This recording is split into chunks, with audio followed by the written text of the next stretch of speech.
Good day to you viewers out there. I, Blunt Nobleman, back at it again for a brand new video. This time I'm going to be changing things up a little. Because we just concluded Summer Game Fest and a few other showings within the last week or so.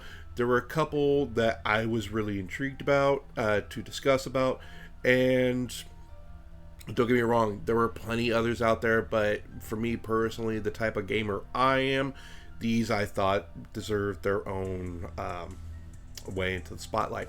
I understand that there are plenty other channels out there that are talking about it at this time as well, but this is just my own personal insight and my thoughts on what I would like to see coming down the road between now and the next 2 years of these games' releases. So let's move into it. The first one I would like to talk about, which is actually a DLC for Resident Evil Village, is actually the story for Lily Rose. I was amazed. I actually thought that Lily Rose was going to have her own game itself, not a DLC.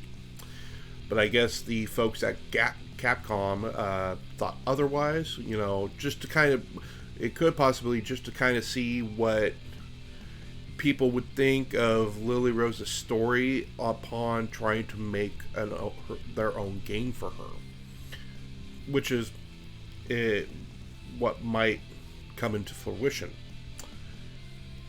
That being said, it looks like, you know, the entire gameplay so far that we've seen from the trailer is in the castle of Lady Dimitrescu, and it looks like the main bad guy is actually the Duke.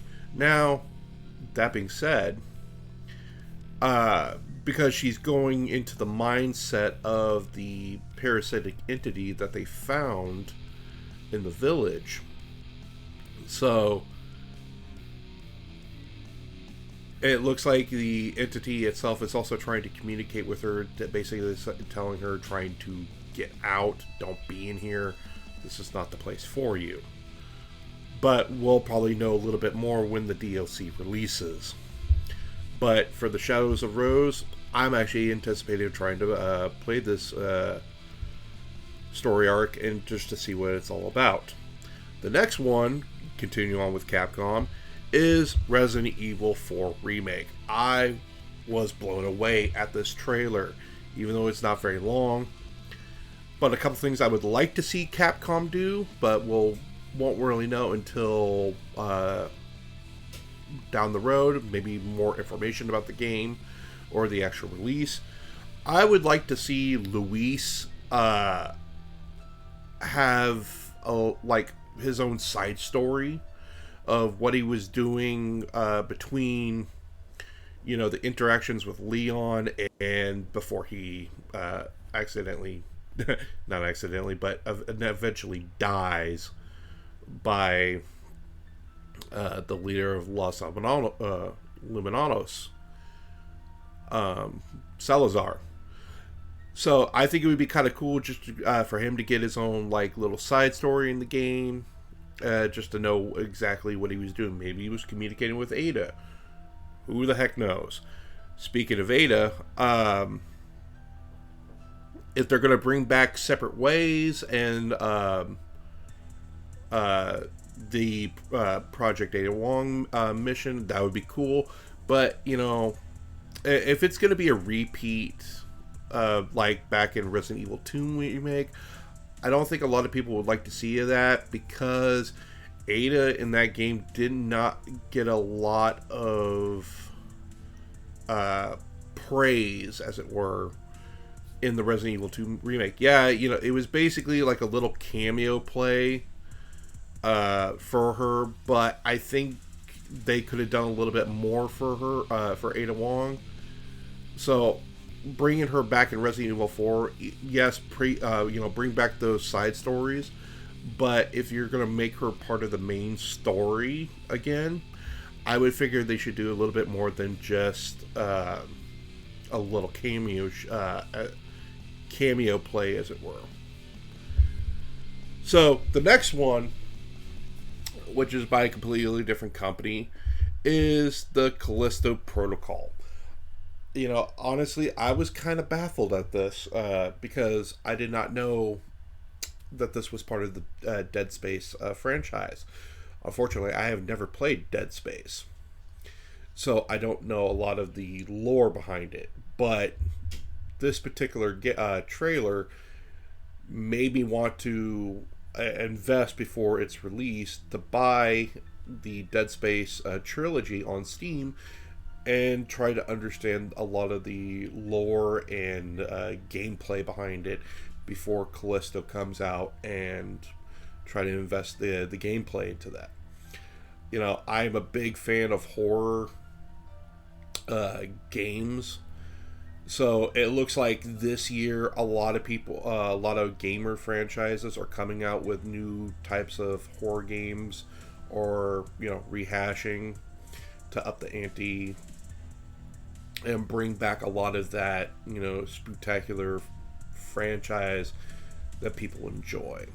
So congrats to these makers to try to scare the pants off you, because when I saw this trailer, it was gross, it was disgusting looking, and I just freaking liked it. There's no simple way to put it. So congrats to these people. You definitely made something cringeworthy and playable at the same time. Now moving on to Square Enix, and there was a lot to go on with that 10-minute trailer, but two that definitely stuck out more than others was the Crisis Core remake reunion. Unfortunately, I never got a chance to play Crisis Core, so because it was on for PSP only, and I'm more of a console player and computer player.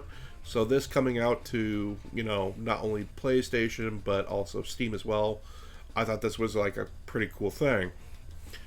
That way, a lot of people could understand the lore, the backstory before the original Final Fantasy VII. But because this is a remake, I have a theory that this is also going to play into the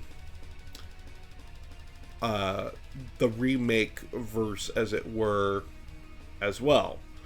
But that's just, like I said, that's just me hypothesizing the matter. We don't really know until when the game releases and we play it.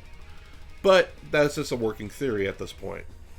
The other one, which I was ecstatic about, because giant nerdgasm, as it were, was Final Fantasy VII Rebirth. This was fantastic for me. I was a big fan for the Final Fantasy VII universe. I played Remake. I, played Intermission as well. So when they finally announced that, yes, we are bringing it back and it's going to be a 3-part game series like the original, I was kind of blown away. My theory on this one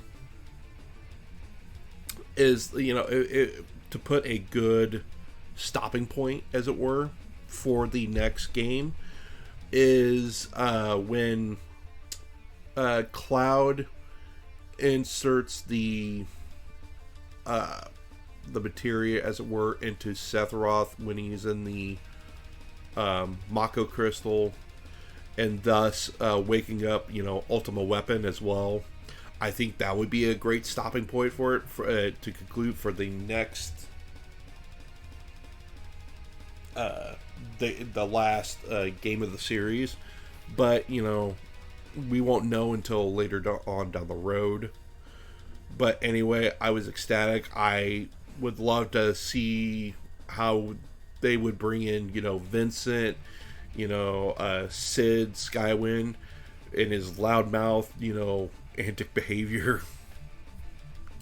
So, round of applause for these people, because, they definitely brought in something that people really wanted. Square, there's no easy way to put this, but you knocked it out of the park for a lot of game players out there.